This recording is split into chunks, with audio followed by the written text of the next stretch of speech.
अस्सलाम वालेकुम। मशहूर कश्मीरी शायर अहमद फ़रहाद, जिसको इस नज़म की पादाश में उठाया गया था कि उठा लो, अब उसकी बीवी पे जाली एफ़आईआर कत्ल की बनाई हुई है।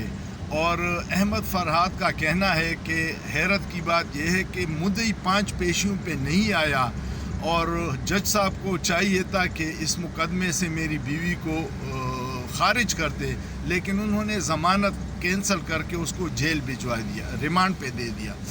अब उनका कहना है कि दुख इस बात का है कि मुझे तकलीफ़ देने के लिए अब ये औरतों तक आ गए हैं।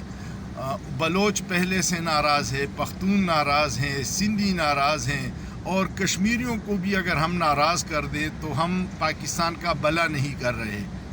अल्लाह पाकिस्तान और पाकिस्तानियों को अपने हिफ्ज़-ओ-अमान में रखे, लेकिन सोचिए, सोचना जुर्म नहीं है।